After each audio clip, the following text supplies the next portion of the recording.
Hello बच्चों, आप कैसे हो। आज हम आपके लिए लेकर आए हैं हिंदी सुमन हिंदी पाठ्य पुस्तक कक्षा 3 के लिए भाग 1। ठीक है ना। तो कक्षा 3 के स्टूडेंट्स इसको ध्यान पूर्वक सुनेंगे, पढ़ेंगे और समझेंगे। हमने इस पाठ्य पुस्तक में से पहला पाठ कर लिया था, दूसरा भी कर लिया था, तीसरा भी कर लिया था। आज हम करेंगे इसका पाठ नंबर 4। श्रवण कुमार जिसका नाम है, पाठ का शीर्षक है श्रवण कुमार, अध्याय 4 श्रवण कुमार। देखिए यहाँ पर। तो सबसे पहले तो हम पाठ का वाचन करेंगे। बहुत समय पहले की बात है, श्रवण कुमार नाम का एक बालक था। वह बहुत ही आज्ञाकारी और अपने माता पिता का आदर करने वाला था। उसके माता पिता बहुत बूढ़े थे और देख नहीं सकते थे। बच्चों, समझ में आ गया होगा, श्रवण कुमार अपने माता पिता का बहुत ही आज्ञाकारी यानी बहुत कहना मानने वाला बालक था। और उसके माता पिता कैसे थे, देख नहीं सकते थे, यानी कि उनकी आंखें खराब थी, अंधे थे। श्रवण कुमार अपने माता पिता की हर आवश्यकता का ध्यान रखता और उनकी हर बात मानता था।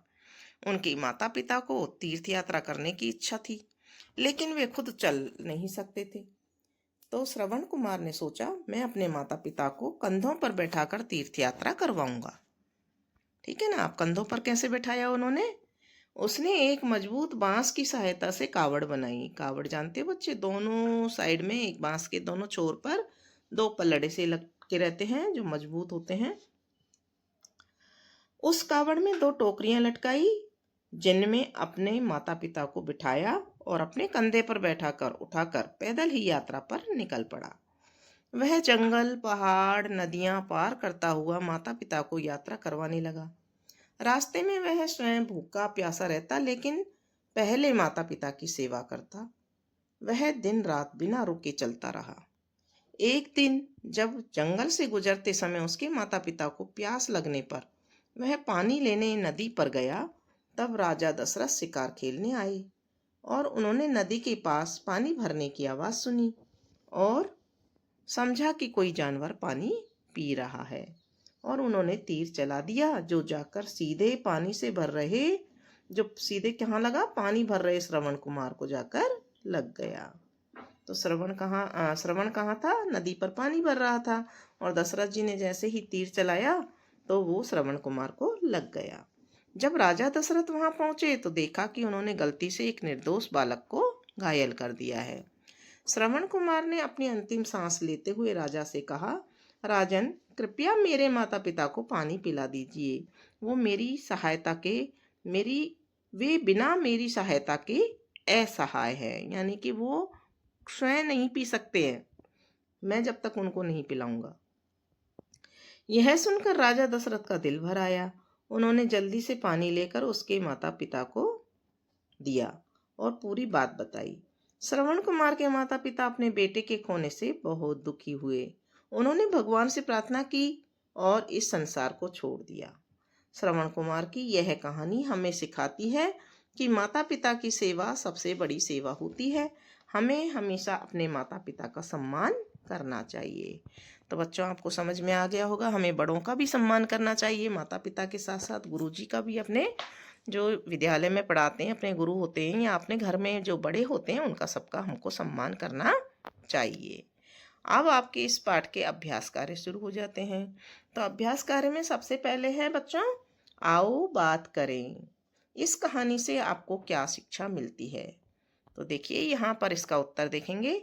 इस कहानी से हमें यह शिक्षा मिलती है कि माता पिता की सेवा सबसे बड़ी सेवा होती है और हमें हमेशा माता पिता का सम्मान करना चाहिए। प्रश्न नंबर 2 है, यदि आप श्रवण कुमार की जगह होते तो क्या करते? यदि मैं श्रवण कुमार की जगह होता तो मैं भी अपने माता पिता की सेवा करता और उनकी हर इच्छा को पूरा करने का प्रयास करता, जैसे श्रवण कुमार ने अपने माता पिता को तीर्थ यात्रा करवाई। ठीक है। प्रश्न नंबर 3 है, माता पिता की सेवा क्यों महत्वपूर्ण होती है? तो उत्तर लिखेंगे। माता पिता की सेवा इसलिए महत्वपूर्ण होती है क्योंकि वे ही हमें जन्म देते हैं, हमारा पालन पोषण करते हैं और हमें जीवन में सही मार्ग दिखाते हैं। उनकी सेवा करना हमारा कर्तव्य है और यह हमें नैतिक मूल्यों की शिक्षा भी देता है। ठीक है बच्चों। अब है सोचो और लिखो। विकल्पात्मक प्रश्न है। प्रश्न नंबर 1 है, श्रवण कुमार ने अपने माता पिता को कैसे यात्रा करवाई? घोड़े पर बैठाकर, हाथी पर बैठाकर, कावड़ में बैठाकर या बैलगाड़ी में बैठाकर? तो ऑप्शन ग यहाँ पर सही उत्तर है। हमने यहाँ पर इसका उत्तर भी लिख दिया है, कावड़ में बिठाकर। राजा दशरथ ने तीर क्यों चलाया? तो यहाँ पर ऑप्शन नंबर का सही है। उन्होंने समझा कि कोई जानवर नदी में पानी पी रहा है। तो यहाँ हम कोष्टक में भी क भर देंगे। अब प्रश्न है मिलान करो। श्रवण कुमार माता पिता की सेवा करता था, यहां से मिला देंगे हम। राजा दशरथ शिकार खेलने गए, माता पिता तीर्थ यात्रा करना चाहते थे, तीर श्रवण कुमार को लग गया। तो इस तरह से आप भी इसको मिला देंगे। अब है रिक्त स्थानों की पूर्ति कीजिए। श्रवण कुमार अपने माता पिता को कावड़ में बिठाकर तीर्थ यात्रा करवाने निकला। तो यहाँ कावड़ शब्द आ जाएगा। दूसरा है, राजा दशरथ ने नदी से पानी की आवाज सुनकर तीर चला दिया। क्या चला दिया था? तीर। तो यहाँ तीर भर देंगे। माता पिता की सेवा करना सबसे बड़ी सेवा होती है। तो यहाँ कैसी सेवा होती है? ये सबसे बड़ी सेवा होती है। अब है रचनात्मक प्रश्न। अगर आपको अपने माता पिता की घरेलू कार्यों में सहायता करनी हो तो आप क्या करेंगे? है ना? तो यहाँ हम देखो इसका उत्तर यहाँ देखेंगे। मैं अपने माता पिता के घरेलू कार्यों में हाथ बटाऊंगा, जैसे घर की सफाई में, साफ सफाई में मदद करना, खाना बनाने में सहायता करना, कपड़े धोने या सुखाने में मदद करना और छोटे भाई बहनों की देखभाल करना। मैं उनकी ज़रूरतों का ध्यान रखूंगा और उनकी हर संभव मदद करने की कोशिश करूंगा। यदि आपका कोई मित्र अपने माता पिता की सहायता नहीं करता है तो आप उसे कैसे समझाएंगे? मैं अपने मित्र को श्रवण कुमार की कहानी सुनाकर माता पिता की सेवा का महत्व बताऊंगा।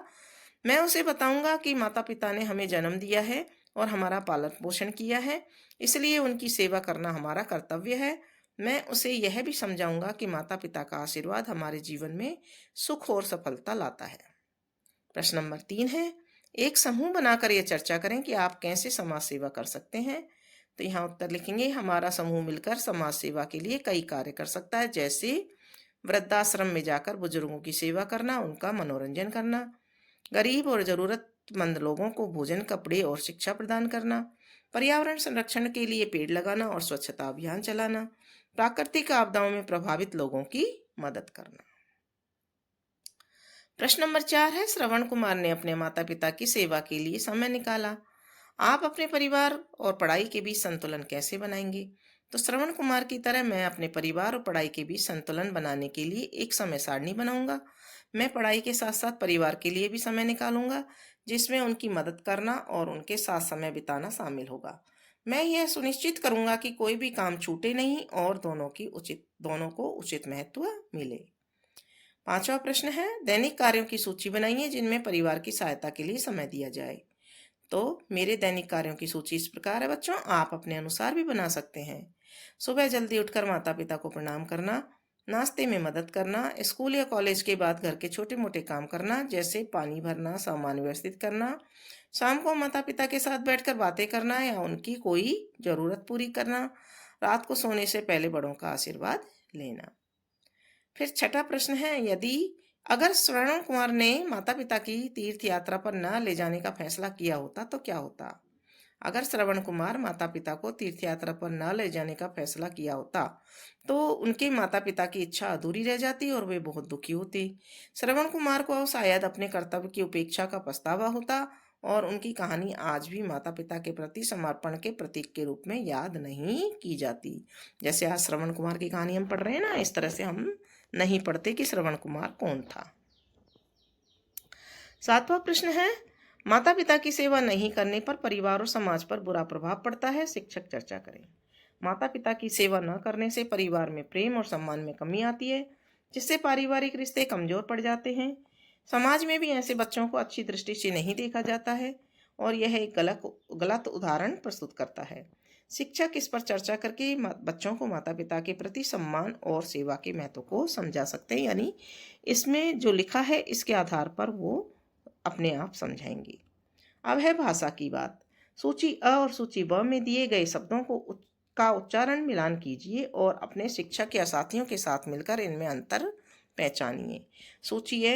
दिल बिल, सुंदर बंदर, झटपट नटखट, मजेदार ठेकेदार, लड़का तड़का लड़का। ठीक है,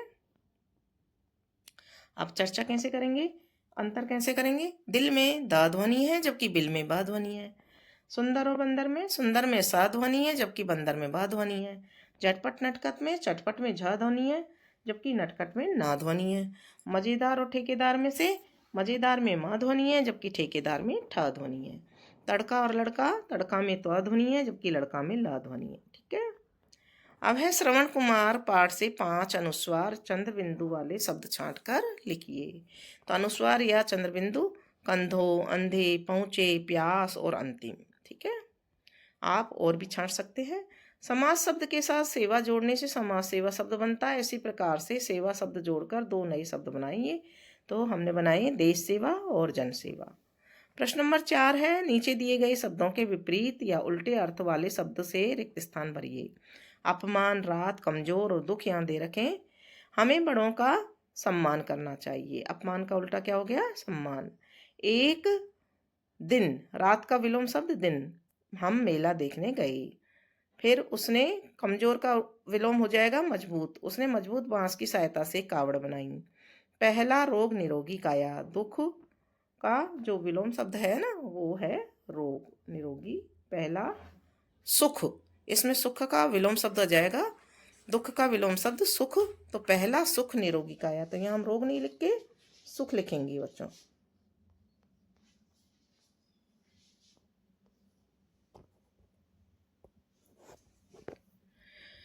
और इसी के साथ में आपका ये चैप्टर पूरा हो जाता है। अगले चैप्टर के लिए बच्चे हमारे चैनल को सब्सक्राइब कीजिए और वीडियो को लाइक कीजिए। कमेंट बॉक्स में कमेंट करके बताइए आपको ये पाठ समझ में आया या नहीं।